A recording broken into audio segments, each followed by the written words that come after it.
Teman-teman, pernah nggak teman-teman mengerti istilah scientific? Inilah yang dimaksudkan dengan scientific ini. Mendalami satu kasus atau kejadian. Yang dimaksudkan scientific ya ini.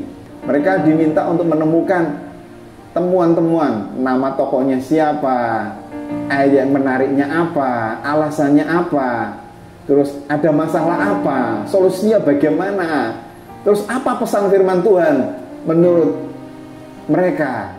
Nah, puji Tuhan, shalom Bapak Ibu, para pendidik yang hebat dan dahsyat di seluruh Indonesia. Bagaimana kabarnya hari ini? Luar biasa. Saya berdoa supaya Bapak Ibu semuanya sehat, mendapatkan kasih dan anugerah Tuhan, sehingga kita bisa tetap melayani, mengajar anak didik kita. Perkenalkan, saya Yusak. Hari ini kita akan belajar bersama tentang RPP 1 lembar inspiratif ya. Sebelum masuk lebih dalam, mari kita berdoa. Bapa di surga, terima kasih Bapa, kami bersyukur buat hari ini, di mana Engkau memberikan kasih dan anugerah-Mu. Engkau percayakan kami sebagai para pendidik agama Kristen dan budi pekerti. Ajari kami Tuhan, perlengkapi kami Tuhan, supaya kami menjadi pendidik yang bukan hanya mentransfer ilmu pengetahuan, tetapi biarlah kami juga memberikan keteladanan hidup kepada anak didik kami dimanapun kami berada. Pakai kami Tuhan, melalui mulut kami, perkataan kami, memuliakan dan mengharumkan nama Engkau. Terima kasih Bapa, berkati kami pertemuan hari ini di dalam nama Bapa, Putra dan Roh Kudus, Allah kami yang Esa. Amin. Bapak Ibu, seperti yang saya sampaikan di awal bahwa hari ini kita akan belajar tentang RPP inspiratif 1 lembar.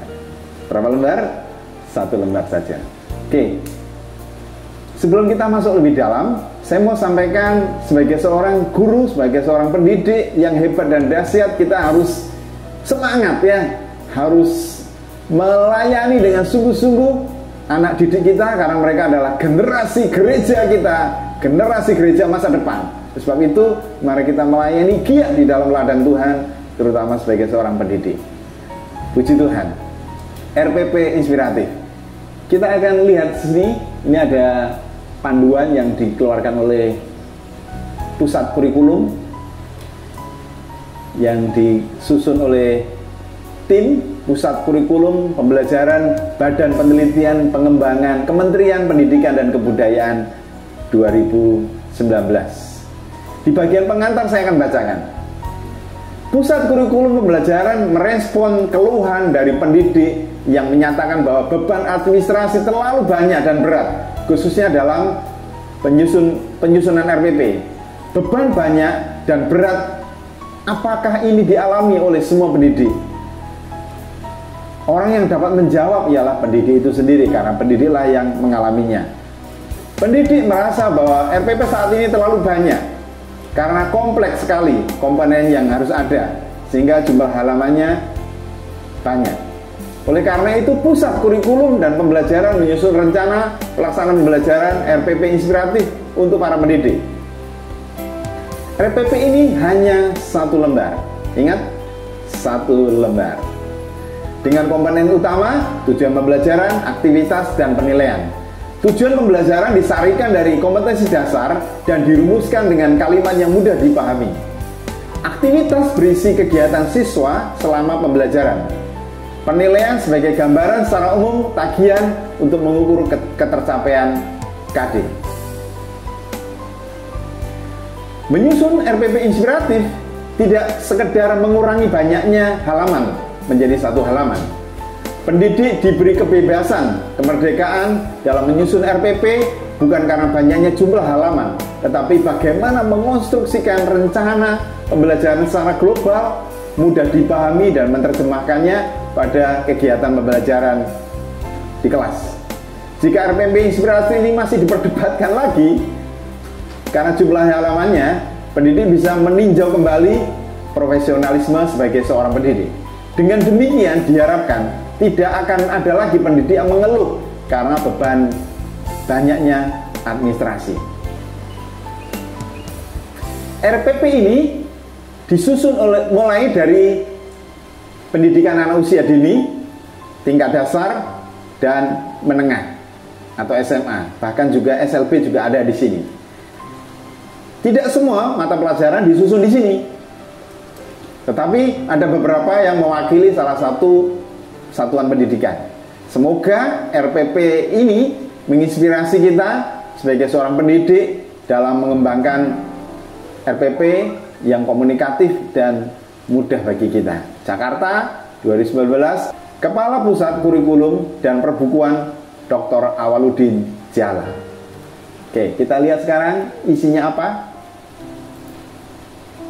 Nah, di sini ada rencana pelaksanaan pembelajaran yang inspiratif tahun 2019. Ada pengarahnya, yaitu Pak Menteri sendiri. Kemudian penanggung jawab, ada penyunting, ada penyelaras, tim penyusun yang menulis, kontributornya, setting, desain. Nah, kita masuk di daftar sini ya, daftar isi sekarang. Kita masuk di daftar isi sekarang. Lihat daftar isi yang pertama itu ada rencana pelaksanaan pembelajaran mingguan PAUD. Kemudian yang kedua sekolah dasar. Kemudian yang ketiga sekolah menengah pertama. Selanjutnya di halaman belakangnya ada RPP SMA atau SMK dan SLB. Nah, di sini ada RPP PAUD ya, tapi kita tidak fokus di PAUD karena kita fokus di pendidikan agama Kristen tingkat sekolah dasar. Teman-teman guru pendidik agama Kristen yang hebat dan dahsyat, ini RPP rasionalisasi untuk tingkat sekolah dasar. Menindaklanjuti surat edaran Menteri Pendidikan dan Kebudayaan nomor 14 tahun 2019 tentang penyederhanaan RPP menjadi 3 komponen: tujuan, langkah-langkah kegiatan, dan asesmen penilaian. Pusat Kurikulum dan Pembelajaran membuat model RPP inspiratif.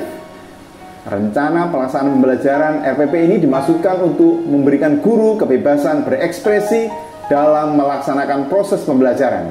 Dalam pelaksanaannya, guru dapat menyesuaikan RPP dengan kondisi kelas dan peserta didik. Tujuan pembelajaran diturunkan dan diekstrak dari kompetensi dasar dan diuraikan menjadi kompetensi-kompetensi yang akan dicapai peserta didik. Kegiatan pembelajaran diisi dengan aktivitas-aktivitas sesuai sintak model pembelajaran untuk mencapai kompetensi yang telah ditentukan. Untuk kegiatan pembelajaran memuat 3 komponen pembelajaran, yaitu pendahuluan, inti, dan penutup. Kegiatan pembelajaran perlu dilengkapi dengan dokumen-dokumen pendukung. Contohnya kegiatan percobaan perlu dilengkapi dengan langkah-langkah percobaan. Langkah-langkah percobaan tersebut ditulis pada buku panduan praktikum. Di akhir kegiatan penutup terdapat refleksi yang tidak hanya untuk peserta didik, namun juga untuk pendidik, sehingga memungkinkan pendidik mendapatkan informasi mengenai keterlaksanaan pembelajaran yang menjadi acuan pembelajaran. Menindaklanjuti surat edaran Menteri Pendidikan dan Kebudayaan nomor 14 2019, penyederhanaan RPP menjadi 3 komponen, yaitu tujuan, langkah-langkah kegiatan, dan asesmen. Pusat Kurikulum Pembelajaran membuat model RPP inspiratif. Rencana pelaksanaan pembelajaran ini dimaksudkan memberikan guru kebebasan berekspresi dalam melaksanakan proses pembelajaran. Dalam pelaksanaannya, guru dapat menyesuaikan RPP dengan kondisi kelas dan peserta didik. Sekarang kita masuk di RPP Pendidikan Agama Kristen dan Budi Pekerti kelas 1, khususnya semester genap. Teman-teman perhatikan di paling atas sendiri. Nah, itu ada join Telegram. Kalau teman-teman suka di komunitas, silakan gabung di situ. Ada guru-guru tingkat SD, SMP, dan SMA. Kurang lebih ada 600 orang di seluruh Indonesia. Kalau mau gabung, silakan bergabung di sana. Ada YouTube-nya juga ya. Teman-teman bisa kunjungi YouTube-nya. Perhatikan di sebelah sini ada identitas sekolah. kemudian ada mata pelajaran, kemudian ada kelas, ada materinya, dan alokasi waktu. Di bagian tujuan pembelajaran, teman-teman tuliskan di situ apa yang menjadi tujuan kita. Kalau contohnya temanya indahnya alamku, teman-teman bisa menuliskan peserta didik mampu menceritakan berbagai jenis keindahan alam, menunjukkan contoh saling kebergantungan hidup di alam, menunjukkan cara mensyukuri keindahan alam, menunjukkan berbagai manfaatnya apa, memberikan contoh-contoh ya.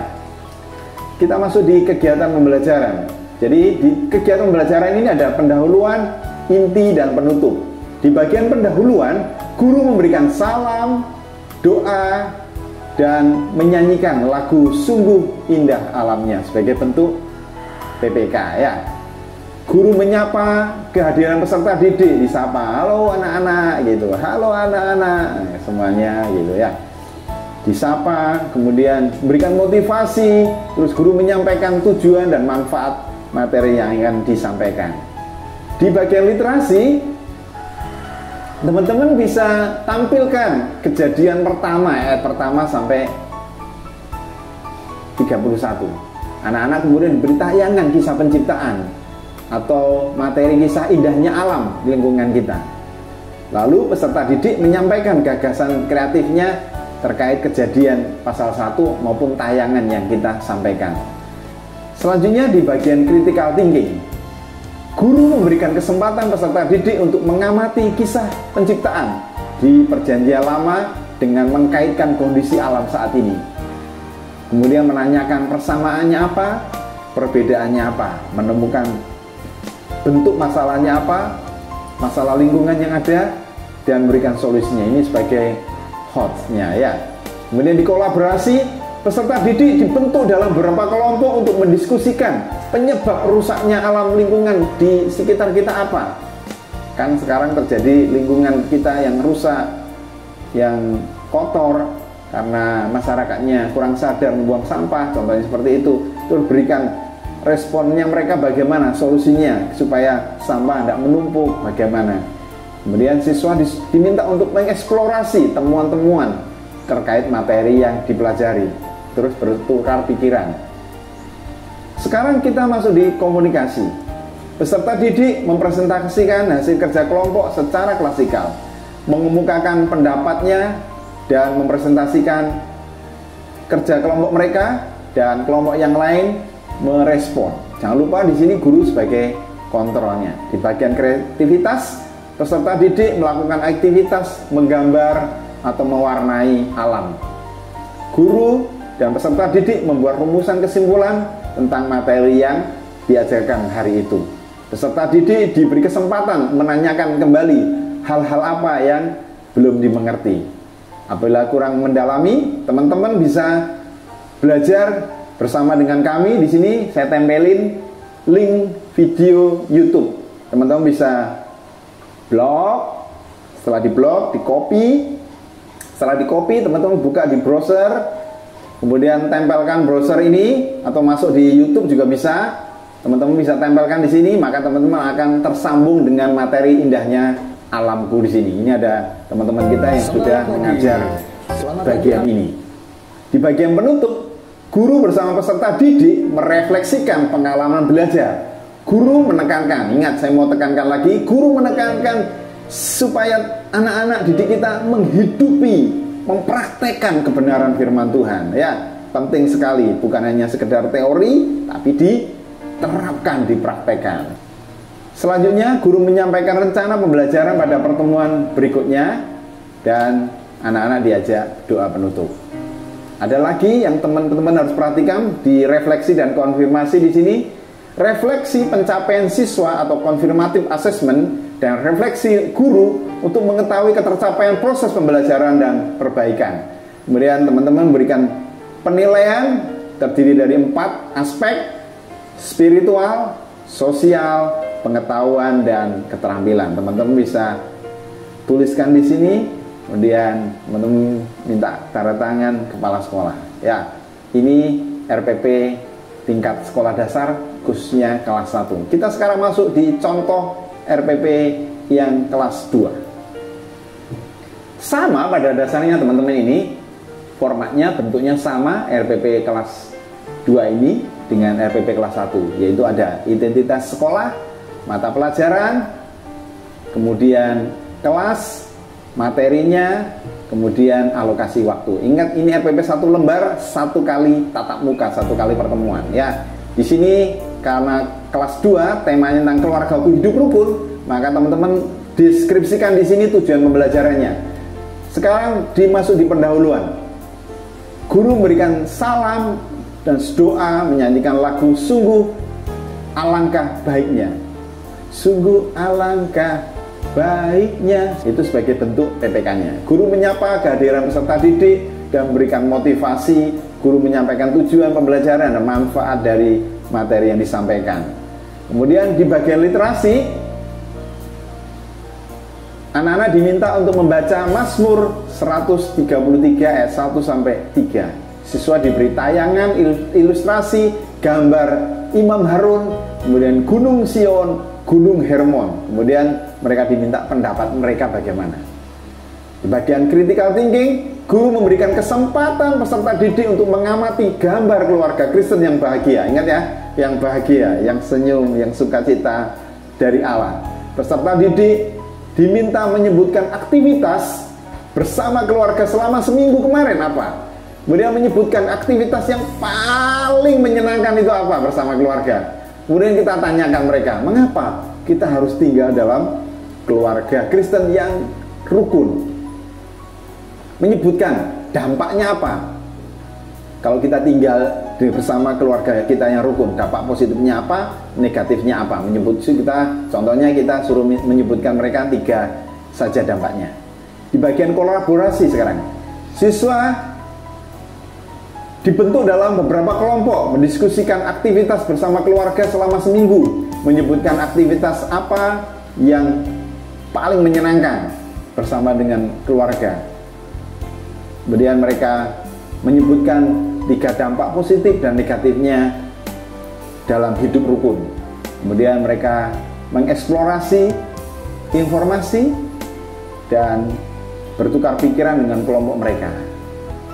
Di bagian komunikasi, peserta didik mempresentasikan hasil kerja kelompok mereka secara klasikal, mengemukakan pendapat mereka atas hasil kerja kelompok mereka. Kemudian dipresentasikan di kelas, terus kelompok yang lain memberikan respon. Jangan lupa di bagian ini guru sebagai kontrolnya ya.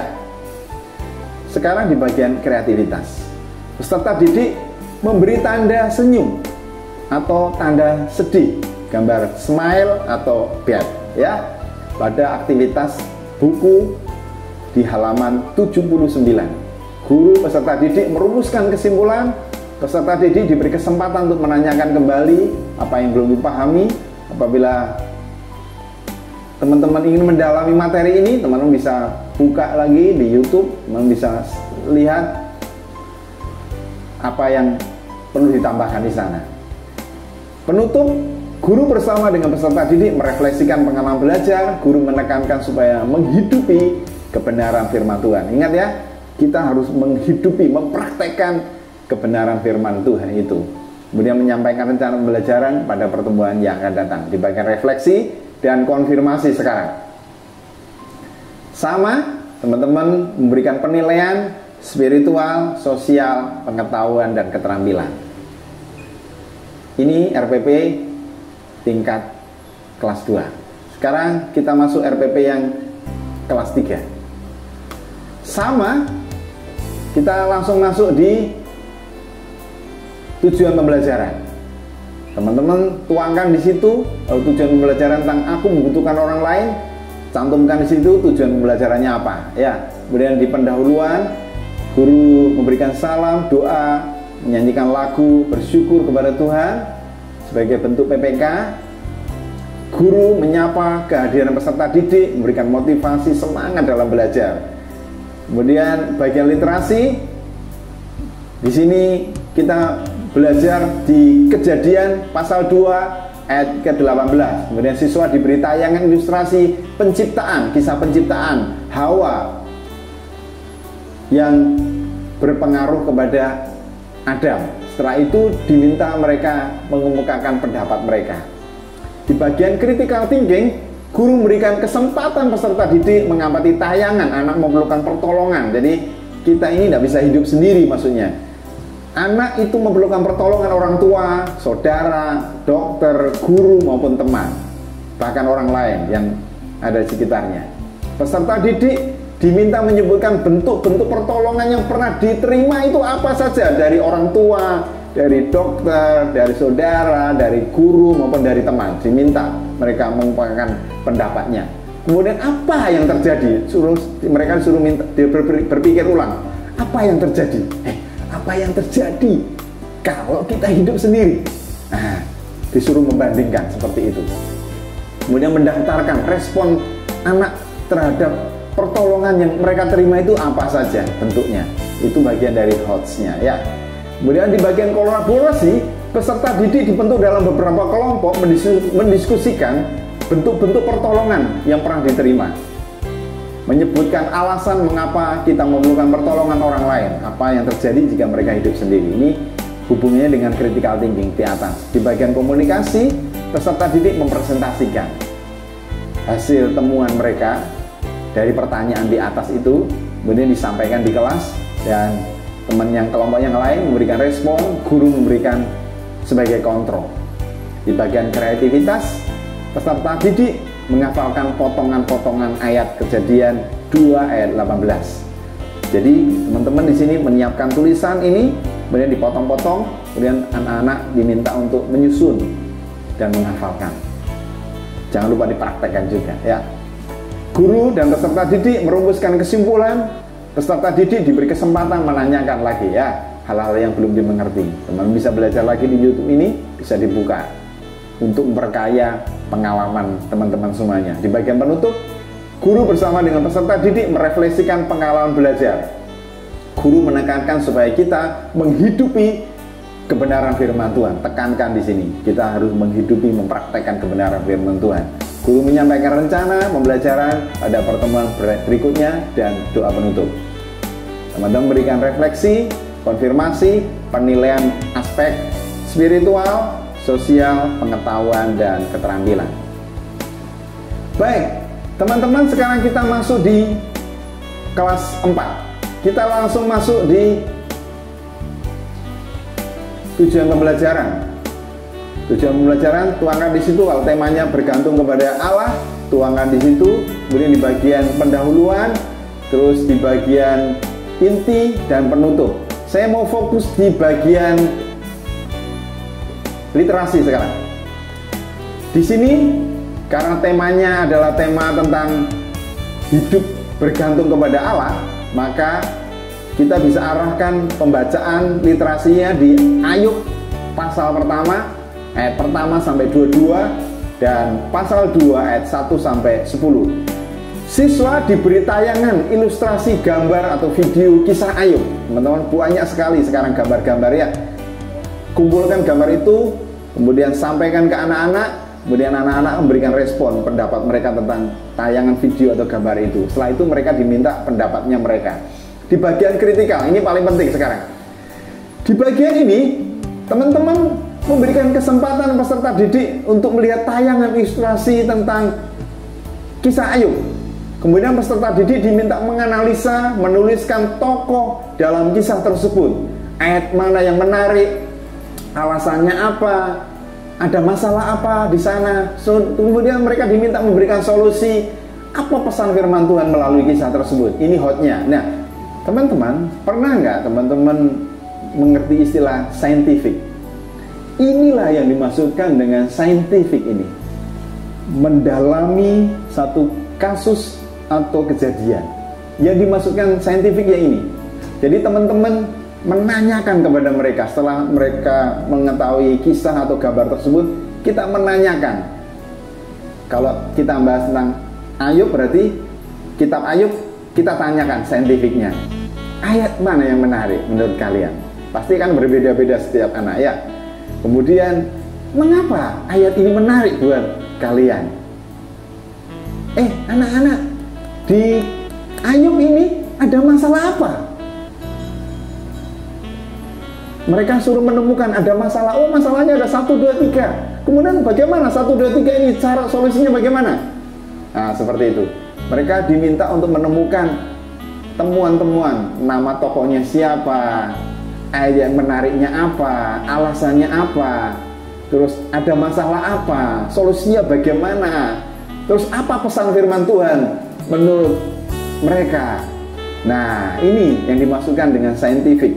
Siswa mengeksplorasi informasi dan saling bertukar informasi.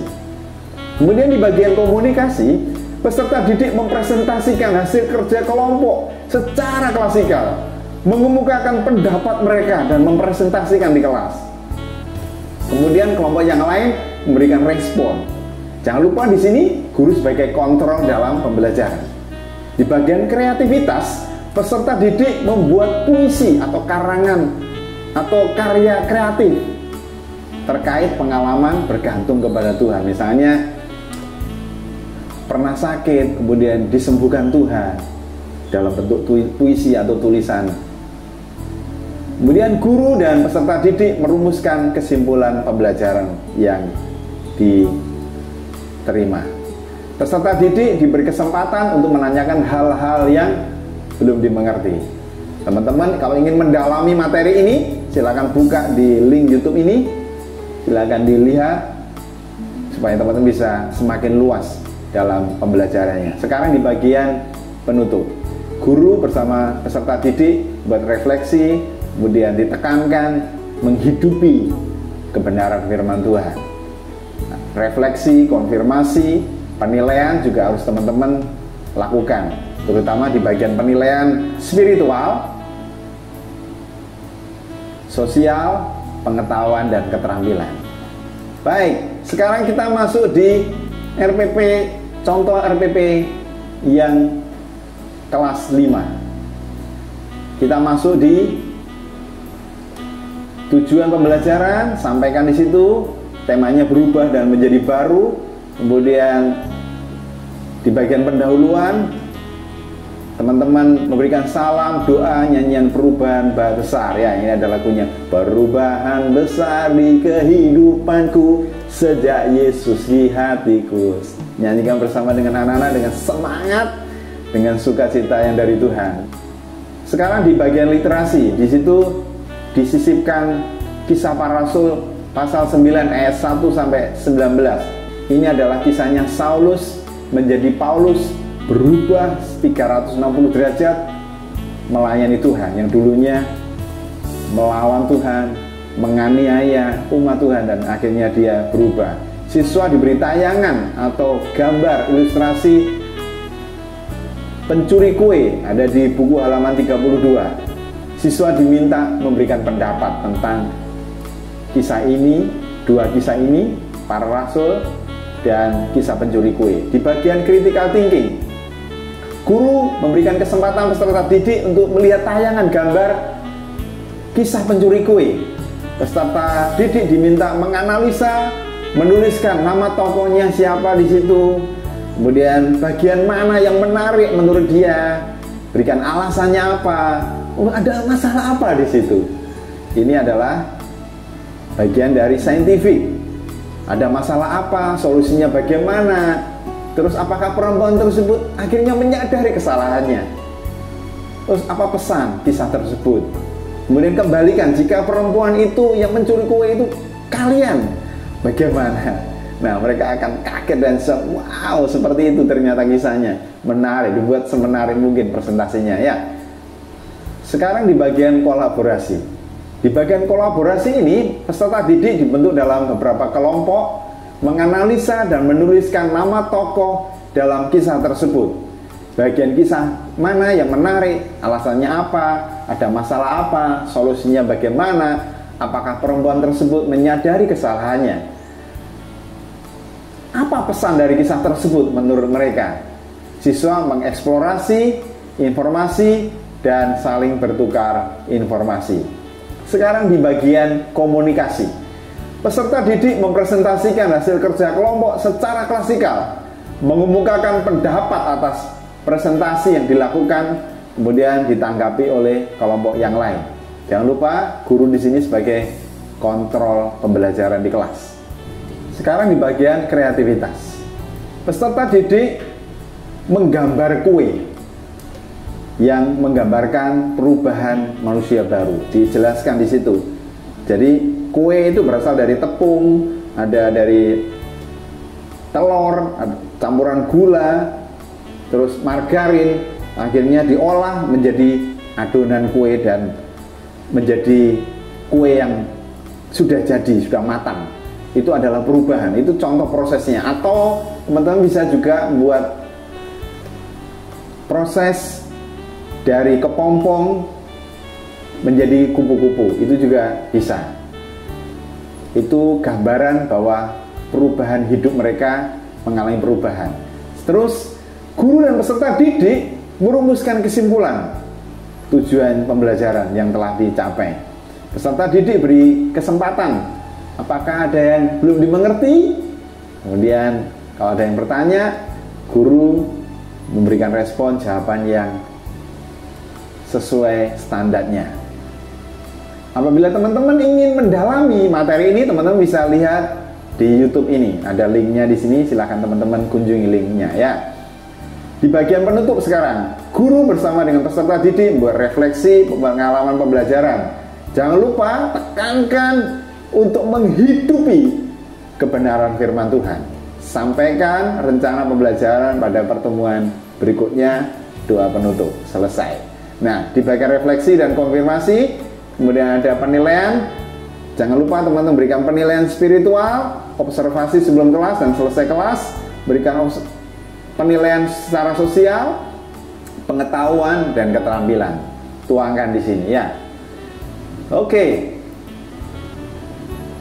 Sekarang kita masuk di RPP kelas 6.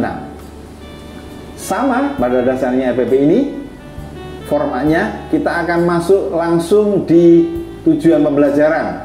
Karena tujuan temanya adalah memuliakan Tuhan dengan belajar, maka sampaikan tujuan pembelajaran ini tentang tujuan pembelajaran dari memuliakan Tuhan dengan belajar. Itu tuangkan di situ. Di bagian pendahuluan, teman-teman memberikan salam, doa, menyanyikan lagu berkat dari hikmat sebagai bentuk PPK. Guru menyapa, guru menyampaikan tujuan pembelajaran. Di bagian literasi, teman-teman mengajak anak-anak untuk membedah dan membaca kitab Amsal pertama ayat 1 sampai yang ke-7. Siswa diberi tayangan ilustrasi gambar anak yang sedang belajar memuliakan Tuhan. Dan contoh foto anak menunjukkan nilai ulangan atau ujian yang nilainya bagus. Wow, jadi anak sedang mendapatkan nilai excellent gitu di foto. Nah, foto itu yang ditampilkan di anak-anak, terus anak-anak berikan respon. Menurut kalian bagaimana ini? Bagaimana usahanya bisa dapat nilai seperti ini? Perjuangannya bagaimana? Seperti itu. Terus mereka memberikan jawaban mereka masing-masing ya. Di bagian critical thinking sekarang, guru memberikan kesempatan peserta didik melihat tayangan gambar atau video cara belajarnya orang Yahudi. Wah, ini menarik ini. Jadi cara belajarnya anak Yahudi itu berbeda dengan orang kebanyakan. Kalau teman-teman penasaran, lihat sendiri. Saya sudah lihat gaya belajarnya, cara belajarnya, pendekatannya guru dalam memberikan materi itu keren sekali, keren sekali. Jadi saya nonton tayangan itu, saya terkagum-kagum. Jadi didikan mereka berbeda, makanya hasilnya mereka juga berbeda. Nah, kemudian peserta didik diminta menganalisa biografi Albert Einstein, menceritakan pendidikannya bagaimana, cara belajarnya mereka bagaimana, karirnya bagaimana. Terus dia menemukan apa saja Einstein ini. Terus dia dapat penghargaan apa saja. Masalahnya apa Albert Einstein? Jadi Albert Einstein bukan manusia super, tidak punya masalah. Dia punya banyak masalah. Keluarganya bermasalah, kemudian dia sendiri punya masalah. Terus diminta mereka solusinya bagaimana. Kemudian apa pesan dari kisah tersebut? Menyebutkan 5 tindakan yang dapat dilakukan siswa dalam mengejar cita-cita, meraih cita-cita. Ini bagian dari hotsnya ya. Sekarang bagian kolaborasi. Peserta didik dibentuk dalam beberapa kelompok menjelaskan makna belajar sebagai wujud memuliakan Tuhan dan menghubungkan aktivitas belajar dengan aktivitas memuliakan Tuhan. Kaitannya apa? Bagaimana bentuknya? Siswa mengeksplorasi informasi dan saling bertukar informasi. Di bagian komunikasi, peserta didik mempresentasikan. Jadi karena mereka sudah belajar menggali kekayaan tadi mulai dari atas, kemudian mereka akhirnya menemukan dan mempresentasikan di kelas, kemudian kelompok yang lain memberikan respon. Jangan lupa guru sebagai kontrol dalam pembelajaran. Di bagian kreativitas sekarang, peserta didik membuat kerajinan tangan. Wow, ini paling menyenangkan ya, saya suka di sini. Jadi ajak mereka untuk membuat proyek sandal. Ya, bikin sandal. Dari mana Pak? Macam-macam, bisa dari kardus, bisa dari botol. Wah, kreatif mereka pasti. Pak, di rumah saya nggak ada botol, nggak ada kardus. Ya, dari alam, ciptakan yang kreatif, sekreatif mungkin.